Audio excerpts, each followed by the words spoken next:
ஆண்டவராக இயேசு கிறிஸ்துவின் நாமத்தினாலே மீண்டும் இந்த சயின்ஸ் அண்ட் சயின்ஸ் என்கிற நிகழ்ச்சியில் உங்களை சந்திப்பதில் ரொம்ப சந்தோஷம். இதுவரைக்கும் ஆண்டவர் நடத்தி கொண்டு வந்திருக்கிறார். இது அநேகருக்கு பிரோஜனமாக இருக்கிறதையும் நாங்கள் இந்த கமெண்ட்ஸ் வழியாக மெயில்ஸ் வழியாக பார்க்குறோம். எல்லா துதி கன மகிமையும் நம்ம ஆண்டவராக இயேசு கிறிஸ்து ஒருவருக்கு மாத்திரமே. இன்றைக்கும் நாம் இந்த Q&A செக்ஷன்ஸ், அதாவது கொஸ்டின் ஆன்சர்ஸ் கொள்ள பார்த்துக்கிட்டே இருக்கிறோம். இன்றைக்கும் நம்ம ஒரு மிக முக்கியமான சில கேள்விகளை நீங்கள் கேட்ட கேள்விகள் தான், அதை நம்ம சகோதரர் ரூபனோடு கூட அதை பற்றி நம்ம ஆலோசிக்க போகிறோம்.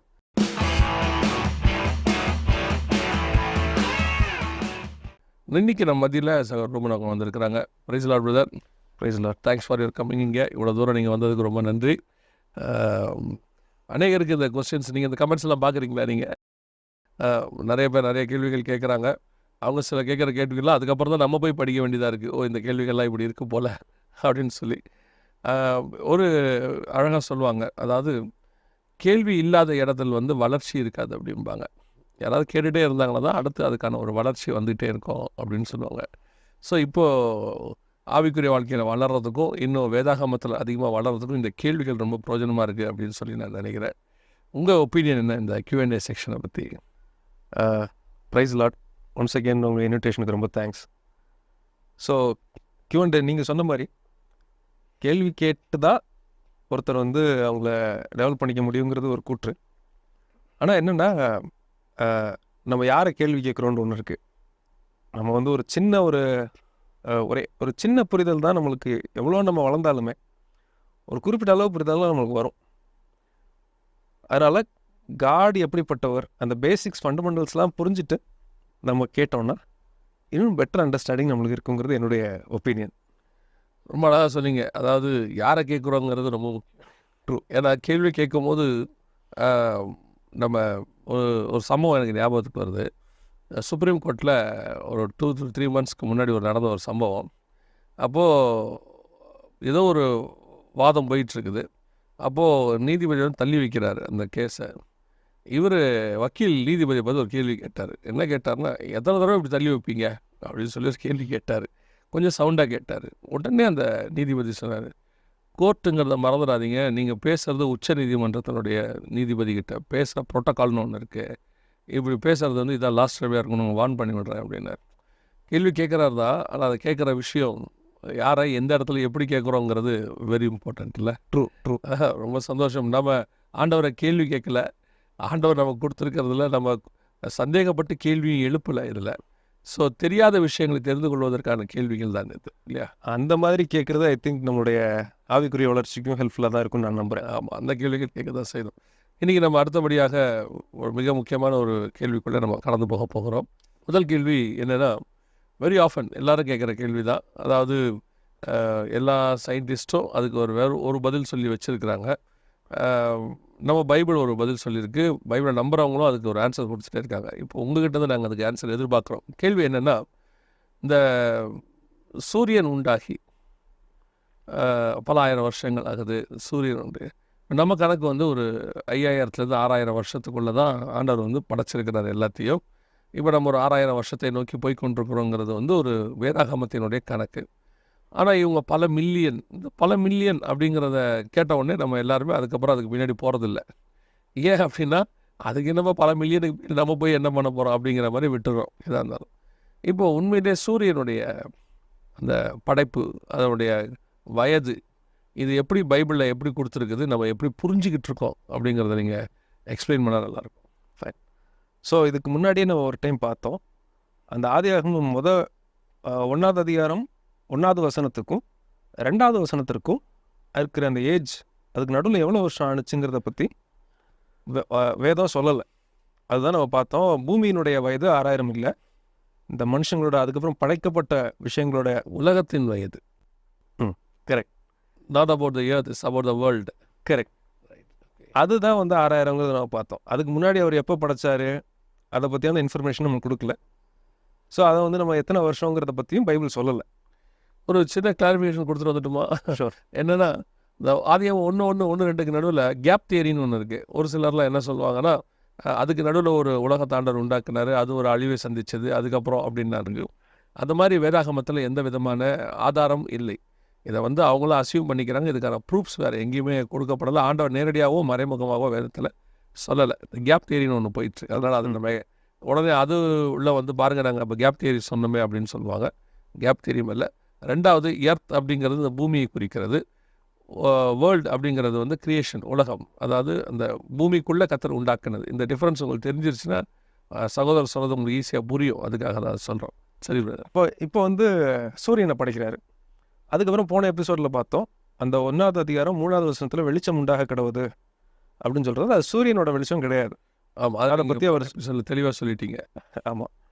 ஸோ இப்போ வந்து சூரியனோட படைப்பை பற்றி நம்ம எங்கே பார்க்கலாம் அப்படின்னா, ஆதியாகமம் 1:16 பார்க்கலாம். தேவன் பகலை ஆள பெரிய சுடரும் இரவை ஆள சிறிய சுடரும் ஆகிய 2 மகத்தான சுடர்களையும் நட்சத்திரங்களையும் உண்டாக்கினார்.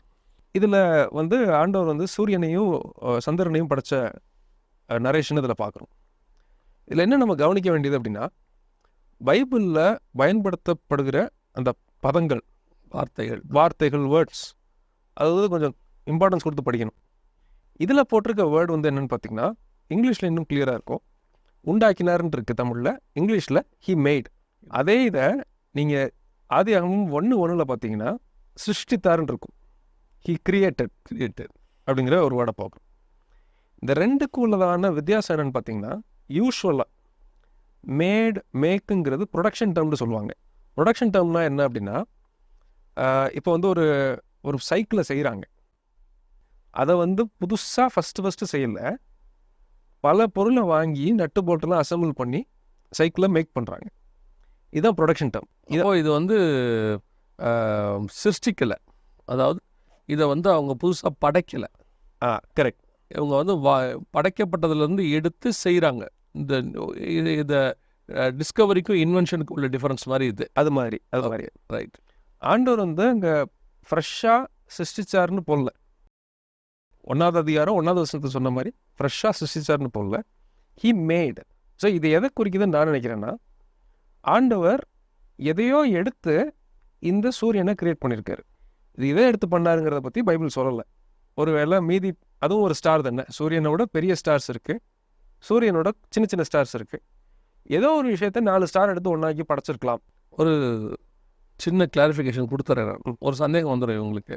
அதாவது இவங்க இது எப்படி எடுத்துடக்கூடாது அப்படின்னா, இவர் என்ன யோசிச்சு இப்படி ஒன்று சொல்கிறாரு, அது எப்படி ஆண்டவர் படைச்சார் தானே, என்ன எடுத்து படைச்சிருப்பாரு அப்படின்னா என்ன அர்த்தம்னா, இப்போ நான் உங்களுக்கு ஒரு விளக்கம் நல்லா கவனிங்க. இப்போ மனுஷனை தேவன் உண்டாக்கினார் அப்படின்னு இருக்கு இல்லையா? இப்போ மனுஷனை உண்டாக்கினார்னா மனுஷன் வந்து நியூ மெட்டீரியல் கிடையாது, அவர் ஏற்கனவே உள்ள மண்ணை எடுத்து அவனை செஞ்சிருக்கிறார் இல்லையா? கரெக்ட். மனுஷனுடைய ரா மெட்டீரியல் வந்து மண், அது இவங்க எல்லாருக்கும் தெரியும். அப்போது மண்ணுங்கிறது வந்து 6ஆம் நாள் படைக்கப்பட்டது இல்லை. கரெக்ட். பூமி படைக்கப்பட்ட போது மண் இருந்துச்சு. அந்த மண்ணுக்கான காலம் நமக்கு இல்லை. ஏன்னா ஆதியிலே தேவன் வானத்தையும் பூமியையும் சிருஷ்டித்தார். ஆமாம். இப்போ நமக்கு படைக்கப்பட்டது தான் 1ஆம் நாள். 1ஆம் நாள் என்னன்னா வெளிச்சம் உண்டாக கடவுது. வானமும் பூமியும் அதுக்கு முன்னாடியே படைக்கப்பட்டுருச்சு. அதோடைய ஏஜ் லிமிட்டோ நம்மக்கிட்ட எதுவுமே இல்லை. ஸோ இப்போ ரா மெட்டீரியல் எங்கே இருக்குன்னா, பூமியிலேருந்து எடுத்த மண், அதுலேருந்து தான் மனுஷனை படைச்சிருக்கிறார். ஸோ மனுஷன் படைக்கப்பட்டது 6ஆம் நாள்.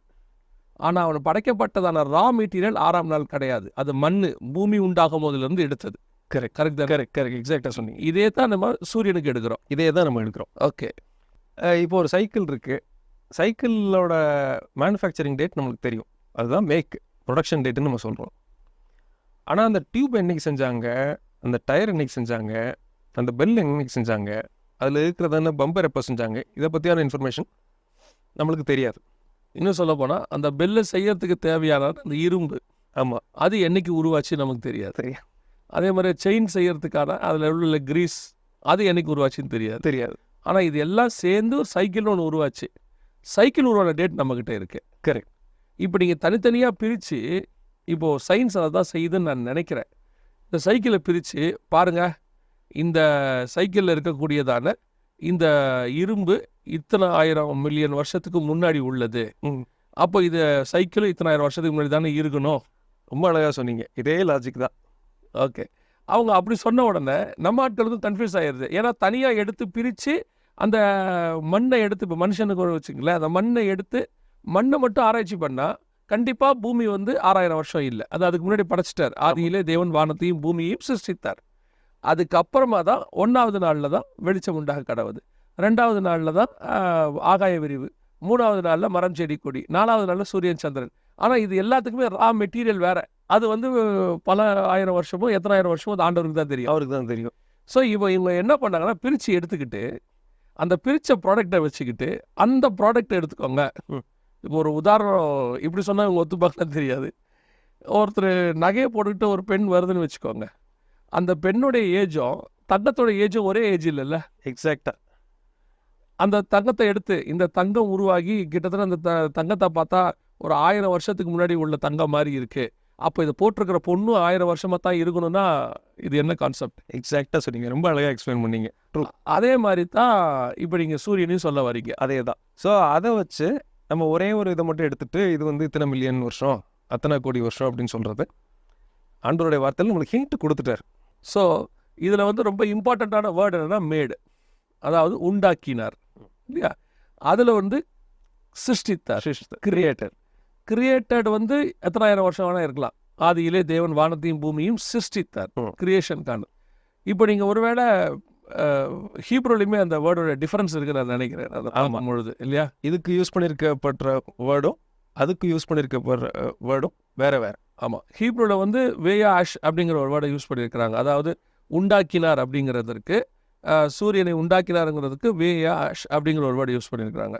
அதுவே வந்துட்டு இந்த பிகினிங் காட் கிரியேட்டடுங்கிறதுக்கு வந்து பாராக் அப்படிங்கிற வேர்டு யூஸ் பண்ணியிருக்கிறாங்க. ஆமாம். அப்போ இந்த பாராக்கும் வேயா ஆஷும் வேறு வார்த்தை, ஒரே வேர்டு கிடையாது. ஒரே வேர்டு கிடையாது. அதே இது வந்து சிஸ்டிப்புக்கு கிரியேட்டடுக்கு, இது மேடுக்கு. இங்கிலீஷில் வந்து கிரியேட்டட் மேட், தமிழில் வந்து சிருஷ்டித்தார் உண்டாக்கினார். இந்த டிஃபரன்ஸை வந்து நீங்கள் புரிஞ்சுக்கணும். இதை நாங்கள் வந்துட்டு பெரிய பெரிய சயின்டிஸ்டுக்காகலாம் சொல்லலை, நம்மளுடைய விசுவாசத்தை வர்த்திக்க பண்ணுறதுக்கு தான் சொல்கிறோம். பல நேரத்தில் நம்மளுமே அதை வேற மாதிரி தான் புரிஞ்சுட்டு இருக்கிறோம் இல்லையா. 6ஆம் நாளில் தான் பூமியும் படைச்சிட்டாரு, 6ஆம் நாளில் தான் வானத்தையும், 1ஆம் நாள்லேயே வானத்தை பூமியும் படைச்சிட்டாரு அப்படிங்கிற ஒரு தாட்டுக்கு நம்ம வந்துட்டோம். வானமும் பூமியும் படைக்கப்பட்டது தனி, லைஃப் தனி, அதோட லைஃப் ஸ்பேம் தனி. அது எத்தனாயிரம் வருஷம்னு ஆண்டவருக்கு தான் தெரியும். அது உள்ள ஒரு சிருஷ்டிப்பை ஆரம்பிச்சது தான் அந்த 6000 வருஷத்துக்குள்ள பூமிக்குள்ள உள்ள உலகம், இந்த வேர்ல்டோட இது. அப்போ இந்த சூரியனுக்குள்ள நிறைய கேஸ் எல்லாம் இருக்குன்னு சொல்றாங்க. இந்த கேஸை வச்சுக்கிட்டு தான் அவங்க சூரியனை வந்து கனெக்ட் பண்றாங்க இல்லையா. சூரியனுக்குள்ள கேஸு, இவ்வளோ கேஸ் இருக்கணும்னா இது 1000 வருஷத்துக்கு முன்னாடி இருந்தாதான், இத்தனை மில்லியன் வருஷத்துக்கு முன்னாடி இருந்தாதான் இருக்கணும்னு அவங்க சொல்றாங்க. கரெக்ட் இல்லையா. கரெக்ட். ஆனா கேஸ் அது எத்தனாயிரம் வருஷம் முன்னாடி கிரியேஷன், அது எங்க இருந்து எடுத்தாரு, எப்படி அதை அசம்பிள் பண்ணாருங்கிற இன்ஃபர்மேஷன்லாம் நம்மளுக்கு சொல்லலை. ஆனால் ஒரு ஹிண்ட் கொடுத்துருக்காரு, it is something assembled. Exact same super word, assemble பண்ணியிருக்கிறார். எல்லாத்தையும் எடுத்து ஹீலியம் கேஸு, அந்த கேஸு, இந்த கேஸ்லாம் எடுத்து அதை ஒரு இக்னைட் பண்ணி ஒரு அடுப்பில் பற்ற வச்சு ஒரு பெரிய ப்ராசஸ் பண்ணி ஒரு ஃபர்னன்ஸ் ஒன்று எரிஞ்சிக்கிட்டு இருக்கு. இந்த ஃபர்னன்ஸ் கிரியேட் பண்ணது தான். ஃபர்னன்ஸ் என்னைக்கு கிரியேட் பண்ணாங்கன்னு கீழே கல் போட்டுடலாம் இல்லையா. இத்தனாம் தேதி அதில் உள்ள நெருப்பு வந்து எத்தனாயிரம் வருஷத்துக்கு முன்னாடி உள்ள நெருப்பு, அது நம்ம சொல்ல முடியாது இல்லை. புரியுது. Okay, right, fine, super. So இதுதான் வந்து நம்மளுக்கு இந்த கேள்விக்கான பதிலை நான் பார்க்குறேன். ஸோ இவங்க வந்துட்டு சூரியனை 4வது நாள் படைக்கப்பட்டது, சூரியன் வந்து பல மில்லியன் வருஷங்களுக்கு முன்னாடி உள்ளது. அதுன்றத வந்து இந்த பார்ட்டை எப்படி எடுத்துக்கிட்டு நம்ம தங்கத்தை வந்து எடுத்துக்கிட்டு மனுஷனையும் அது போட்டிருக்கிற தங்கத்தையும் மனுஷனையும் கம்பேர் பண்ணக்கூடாதோ அதே மாதிரி இதையும் செய்யக்கூடாது. ரொம்ப ரொம்ப நல்ல ஆன்சர் பிரதர், எக்ஸலன்ட் ரைஸ்லர். இப்போ நம்ம அடுத்த கேள்விக்கு போயிடலாம். இப்போ அடுத்த ஒரு முக்கியமான கேள்வி என்னென்னா, நம்ம ஃபஸ்ட் டைம் பார்த்த மாதிரி, இதுக்கு முன்னாடி பார்த்த மாதிரி ஒரே ஒரு வசனத்தை மட்டும் எடுத்துகிட்டு நம்ம ஒரு முடிவுக்கு வரக்கூடாது. நீங்கள் எக்ஸாம்பிளுக்கு பார்க்கணுன்னா ஆதியாகமம் 1:24 இருக்குது. பின்பு தேவன் பூமியானது ஜாதி ஜாதியான ஜந்துக்களாகிய நாட்டு மிருகங்களையும் ஊரும் பிராணிகளையும் காட்டு மிருகங்களையும் ஜாதி ஜாதியாக பிறப்பிக்க கடவுது என்றார். அது அப்படியே ஆயிற்று. இப்போ ஆண்டவர் சொல்கிறாரு, வைல்ட் அனிமல்ஸ், டொமஸ்டிக் அனிமல்ஸ் அதெல்லாம் உருவாக கடவுதுன்னு சொல்கிறாரு. அது அப்படியே ஆயிற்று. அது பூமி பிறப்பிக்க கடவுது, பூமி வந்து பிறப்பிக்க கடவுது. இப்போ இதை மட்டும் ஒருத்தர் படித்தா என்ன தோணும் அப்படின்னா, இது ஒரு வார்த்தை, இந்த ஒரு 10-15 வார்த்தையை சொன்ன உடனே அப்படியே உலகத்தில் இருக்கிற எல்லா அனிமல்ஸும் வந்துருச்சு. இன்றைக்கி உள்ளவங்களுக்கு கற்பனையில் எப்படி இருக்கும்னா, இன்றைக்கி ஒருவேளை 30-40 வருஷத்துக்கு முன்னாடி யோசிச்சிருப்பாங்கன்னு தெரியல. இன்றைக்கி உள்ளவங்களுக்கு எப்படின்னா சிஜி ஒர்க்குன்னு சொல்லுவாங்க, கம்ப்யூட்டர் கிராஃபிக்ஸ். அதில் வந்து பார்த்திங்கன்னா அப்படியே ஒரு உருவத்தை அப்படி வித்தின் செகண்ட்ஸில் வந்து அப்படி நிற்கும் பாருங்க. அந்த மாதிரி இவங்க நம்ம மைண்டில் அப்படி தான் இருக்கும்னு நினைக்கிறேன். அப்படி தான் இருக்கும். ஓகே. இதை அப்போ வந்து ஒரு தாட்ஃபுல்லாகவே அவர் பண்ணாத மாதிரி தெரியும். இதை ஒன்றும் பெருசாக பிளான் பண்ணியோ இல்லாட்டி சொன்ன ஒன்று அப்படியே ரேண்டமாக வந்த மாதிரி அதை படித்தா தெரியும். இந்த மந்திரம் மேஜிக் மாதிரி டாக்டர் டங் மிதிர்ச்சு அப்படின்னு அப்படிங்கிற மாதிரி தெரியும். ஆனால் நம்ம இதுக்கு முந்தின எபிசோடில் பார்த்த மாதிரி பைபிள் இஸ் சிஸ்டமேட்டிக் புக். அது சிஸ்டமேட்டிக்காக படிக்கணும். இதனுடைய கீவேர்டு எங்கே இருக்குது அப்படின்னு பார்த்தீங்கன்னா அடுத்த அதிகாரத்தில் இருக்குது. ஆதியாகமம் 2:19 இருக்குது. தேவனாகிய கர்த்தர் வெளியின் சகலவித மிருகங்களையும் ஆகாயத்தின் சகலவித பறவைகளையும் மண்ணினாலே உருவாக்கி ஆதாம் அவைகளுக்கு என்னென்ன பெயரிடுவான் என்று பார்க்கும்படி அவைகளை அவனிடத்தில் கொண்டு வந்தார். அப்போ இதில் வந்து நம்மளுக்கு கிளியராக தெரியுது, ஒரு ஒரு மிருகத்தையும் எப்படி மனுஷனை மண்ணால் செஞ்சாரோ அதே மாதிரி தாட்ஃபுல்லாக ரொம்ப கேர்ஃபுல்லாக உட்காந்து ஒர்க் பண்ணி ஆண் சிங்கமாக இப்படி இருக்கணும், பெண் சிங்கமாக இப்படி இருக்கணும், ஆண் பறவை காக்கா இப்படி இருக்கணும், பெண் பறவை காக்கா இப்படி இருக்கணும் அப்படின்னு ஒன்றையும் கேர்ஃபுல்லாக கிரியேட் பண்ணி படைச்சதை இந்த 2வது அதிகாரத்தில் நம்ம பார்க்குறோம். ஒரு செகண்டில் அப்படி வந்த விஷயங்கள் இல்லை. செகண்டில் வந்த ஒரு ரேண்டமாக முளைச்ச விஷயமும் இல்லை. இது வந்து ஒவ்வொன்றும் தனிப்பட்ட முறையில் உட்காந்து ஒவ்வொன்றையும் தனித்தனியாக கிரியேட் பண்ணியிருக்கு. ஒவ்வொன்றையும் தனித்தனியாக மாடல் பண்ணி கிரியேட் பண்ணி அவர் படைச்சிருக்காரு. ஏன்னா இப்போது இதுலேயுமே ஒரு கேள்வி ஒன்று வருதுன்னு வச்சுக்கோங்களேன். அதுக்கு நீங்கள் உங்கள் ஸ்டைலில் பதில் சொல்லுங்கள். என்னன்னா, ஒரு நோவாவோட பேழைக்குள்ளே போயிட்டு வெளியே வந்த மிருகங்கள் மட்டும் மோர் தென் 10,000 டைப்ஸ்ன்னு சொல்கிறாங்க. நோவா ஜோடியாக உள்ளே போயிட்டு வெளியே வந்தது. ஏன்னா அதுலேருந்து இப்போ இருக்கிற காரியங்களை வச்சுட்டு கால்குலேட் பண்ணும்போது மோர் தென் 10,000 டைப்ஸ் இருந்துருக்கணும் அப்படின்னு. அப்போ அந்த மோர் தென் 10,000 டைப்ஸ் உள்ளே வந்திருக்கு. அழிஞ்சு போடுறது எத்தனை டைப்ஸ்னு தெரியாது. இவ்வளத்தையும் 6ஆம் நாளில் கர்த்தர் தனித்தனியாக செஞ்சுருக்கிறார். ஆண் தனி பெண் தனி அப்படி செஞ்சுருக்கிறாரு. அப்படின்னா இவ்வளத்தையும் அந்த 6ஆம் நாளில், ஏன்னா அன்றைக்கி மட்டும் ஆண்டவர் வந்து 2 முக்கியமான படைப்பு படைக்கிறார். காட்டு மிருகம், நாட்டு மிருகம், ஊரும் பிராணி, மனுஷன். இந்த மிருகங்கள்லாம் ஒன்று, ஊரும் பிராணிலாம் ஒரு பக்கம் பார்ட்டுன்னு வச்சுக்கோங்களேன். மனுஷன் ஒரு பார்ட்டு. 2 ஜைஜாண்டிக் பார்ட்டை படைக்கிறாரு. மனுஷனாவது ஒருத்தன் ஆதாமை மட்டும் படைக்கிறாரு அன்றைக்கி. இங்கே இவ்வளோ படைக்கணும் இல்லையா? இவ்வளோத்தையும் படைச்சிருக்கணும்ல, காட்டு மிருகம் நாட்டு மிருகம் அப்படின்னு. அப்போ இவ்வளோ நேரத்தில் அது எப்படி? அது ஆக்சுவலி நான் இது சந்தேகமாக கேட்கல, இந்த கொஷின் எனக்கும் வந்தது. அப்போ என் மனசில் ஒரு யோசனை வந்துச்சு. மண்ணல்றதுக்கு சைனா செவரை கட்டுறதுக்கு அத்தனை 1000 பேர் மனுஷங்க வேலை செஞ்சாங்க. நீங்கள் நம்ம ரெவலேஷனில் பார்க்குறோம். ரெவலேஷனில் ஒரு தூதனை பற்றி பார்க்குறோம். அவனோட கால் வந்து பூமியில் இருக்குது, உடம்பு வந்து வானத்தில் இருக்குது. க்ளவுட்ஸை வந்து தரிச்சிருந்தான், காலை பார்த்தா பில்லர் மாதிரி இருக்கு. இது மாதிரி எத்தனை கோடி பேர் இருப்பாங்க? 50,000 பேர். எத்தனை 1000 கோடி பேர் இருக்கிறாங்க? எத்தனை 1000 கோடி? எல்லாரையும் மண் அல்லுன்னு சொன்னால் அள்ள போகிறான், மிக்ஸ் பண்ணுன்னா பண்ண போகிறான். செஞ்சதுக்கு இவருக்கு இன்ஃபினிட் ஞானம் இருக்குது. இதெல்லாம் வச்சு பார்க்கும்போது இது ஒரு பெரிய வேலையாக நம்மளுக்கு எனக்கு தோணலை. நான் எப்படி எடுத்துக்கிட்டேன்னா, இதை இப்படி யோசித்த போது எனக்கு வந்த மைண்ட் எப்படின்னா, அதாவது ஒரு பிரிட்ஜு கட்டணும் அப்படின்னு சொன்னால் ஒரு 20 வருஷத்துக்கு முன்னாடி ஒரு பிரிட்ஜு கட்டுறதுக்கு கிட்டத்தட்ட 3 years 4 years 5 years எடுத்துப்பாங்க. அப்புறம் ஒரு 2 to 3 yearsக்கு முன்னாடி பார்த்திங்கன்னா இந்த நியூ டெக்னாலஜியெல்லாம் வந்த பிறகு பிரிட்ஜு கட்டுறதுக்கு ஒரு 1 or 2 yearsக்குள்ளே அந்த இடத்துல ஒரு பெரிய லாங் பிரிட்ஜ் கட்டிடுவாங்க. இப்போ நீங்கள் பார்த்தீங்கன்னா it will take some months. அவங்க என்ன பண்ணுறாங்கன்னா அந்தந்த இடத்துல செஞ்சு கொண்டாந்து இங்கே ஃபிக்ஸ் பண்ணிடுறாங்க. இந்த இடத்துல அவ்வளோதான் செய்கிறது வேறு இடம். முந்தி அந்த இடத்துல தான் வந்து கட்டுவாங்க. புரியுது? செய்கிறது வேறு இடம், கொண்டு வந்து வைக்கிறது ஒரு இடம். ஸோ இப்போ வந்து அந்த டைம் டியூரேஷன், டெக்னாலஜி டெவலப் ஆக டைம் டியூரேஷன் குறைஞ்சிட்டே போகுது. புரியுது? அதாவது மனுஷனுடைய மேன் பவரோட இந்த டெக்னாலஜி பவர் சேரும் பொழுது அந்த ஒர்க்கிங் ப்ராசஸோடைய டைம் குறைஞ்சிருது இல்லைங்களா? ஃபார் அன் எக்ஸாம்பிள், சமீபத்தில் ஒரு மிகப்பெரிய ப்ராஜெக்டோடைய சிஜி ஒர்க்கை பற்றி படிச்சுட்டு இருந்தேன். அதில் என்ன சொல்கிறாங்கன்னா, அது வந்து ரெண்டரிங்னு சொல்லுவாங்க. எடிட்டிங்கில் எல்லாத்தையும் முடிச்சுக்கிறது ரெண்டர் பண்ணணும். அதை ரெண்டரிங் பண்ணுறதுக்கு சாதாரணமாக ஒரு கம்ப்யூட்டர் ஒன்று வச்சு பண்ணால் அதுக்கு ரெண்டரிங் பண்ணி முடிக்க முடியாது. ஏன்னா அது உள்ளது அவ்வளவு. ஸோ அவங்க ஒரு கம்ப்யூட்டர் கம்பெனியே வாடகை எடுக்கிறாங்க. 300 எடிட்டர்ஸ் வேலை செய்கிறாங்க. எல்லோரும் சேர்ந்து அந்த ஒர்க்கை வித்தின் ஒரு 1 monthக்குள்ளே முடிச்சு கொடுக்குறாங்க. ரெண்டரிங் ஒர்க்கை மட்டும் முடிச்சு கொடுக்குறாங்க. இதே காரியத்தை நீங்கள் ஒரே ஆள் செஞ்சுருந்தாருன்னா செஞ்சு முடிச்சிருக்க செஞ்சு முடிச்சிருக்க முடியாது. இவங்களே இவ்வளோ தூரம் பிரித்து இவ்வளோ அழகாக இவ்வளோ பிளான் பண்ணி சீக்கிரம் முடிக்கணும்னு நினைக்கும் போது சர்வ வல்லமை உள்ள தேவன் அவருக்கு அது எவ்வளோ அழகாக எவ்வளோ சீக்கிரம் இத்தனை டைம்குள்ளே முடிக்கணுங்கிறது வந்து, ஆனால் அதில் குவாலிட்டி குறையாம, அதான் வெரி இம்பார்ட்டன்ட். ஒரு சில கம்பெனிஸ்லாம் சொல்லுவாங்க ஒரு டைம் டியூரேஷனுக்குள்ள எடுப்பாங்க, ஆனால் குவாலிட்டி குறையாமல் பார்த்துப்பாங்க. ரொம்ப ஸ்பீடாக பண்ணும்போது குவாலிட்டி குறைஞ்சிருப்பாங்க.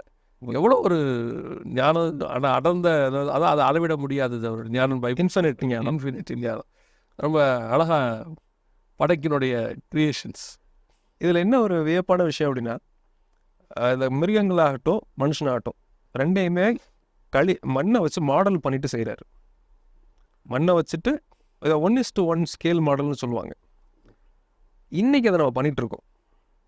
ஓகே, நீங்கள் எந்த கார் மேனுஃபேக்சரிங் எடுத்துக்கோங்க, ஃபஸ்ட்டு வந்து 1:1 கிளே மாடல்னு சொல்லுவாங்க. நீங்கள் திரையில் பார்க்குற மாதிரி ஃபஸ்ட்டு அந்த கார் எப்படி இருக்கணுங்கிறத டிசைன் பண்ணிவிட்டு களிமண்ணை வச்சு ஒரு பல வருஷத்துக்கு ஒரு 20-30 வருஷத்துக்கு முன்னாடி களிமண் வச்சு பண்ணிட்டு இருந்தாங்க. இப்போ சைனா கிளே வச்சு பண்ணுறாங்க. அது அதுவும் கிளே தான். அதுவும் கிளே தான். இன்னும் சிம்பிளாக சொன்னால் அதுவும் மண்ணு தான். மண்ணு தான். ஸோ அந்த இதை வச்சு 1:1 மாடலில் எக்ஸாக்டாக அந்த கார் என்ன சைஸில் இருக்குமோ அதை செஞ்சுருவாங்க.